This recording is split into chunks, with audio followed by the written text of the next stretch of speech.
bahwa partai politik itu kan didirikan oleh sekelompok orang yang mempunyai ideologi, pemikiran, cita-cita yang sama. Maka didirikanlah partai. Partai itu ada ideologi, ada program, dan lain-lain sebagainya. Dan orang memilih partai itu karena ada ideologi, karena ada setuju dengan program itu. Saya anak ideologisnya Muhammad Natsir. Saya bukan anak biologis Muhammad Natsir, tapi anak ideologis ya. 18 tahun saya bekerja dalam satu ruangan, paham betul saya dengan pikiran-pikiran orang-orang itu. Jadi kenapa dari dulu saya PBB walaupun partainya kecil, tetap aja saya PBB. Saya nggak pernah pindah ke partai lain, ditawarin sering, tetap saya nggak mau. Ya, karena partai itu ada ideologinya, ada programnya. Tidak mungkin saya disuruh masuk ke partai yang lain. Jadi ada ideologinya, ada pikirannya. Ya bahwa orang pindah-pindah partai ya itu urusan pribadi dia. Ya. Tapi saya melihat partai itu ada ideologi, ada pokok-pokok pikirannya. Ya, partai itu kan didirikan karena ada ideologi, ada cita-cita. Lantas partai itu berjuang untuk membangun bangsa dan negaranya. Orang-orangnya dididik, dikader, berjuang untuk partai itu. Untuk membesarkan bangsa dan negaranya pada akhirnya. Ini kan dulu sudah diputuskan MK. Dulu kita tertutup, MK mengatakan itu bertentangan dengan konstitusi.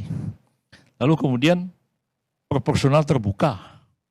Saya terus terang sebagai orang yang mendraft undang-undang MK itu, saya heran sama MK itu. Ya.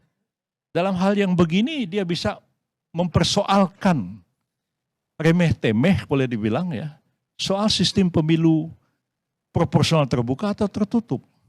Tapi hal yang fundamental tentang threshold, presidential threshold yang sekarang ini aneh, 20% yang dipakai pemilu sekarang untuk yang akan datang. MK menolak setiap gugatan, 18 kali digugat di MK, ditolak. Alasannya apa?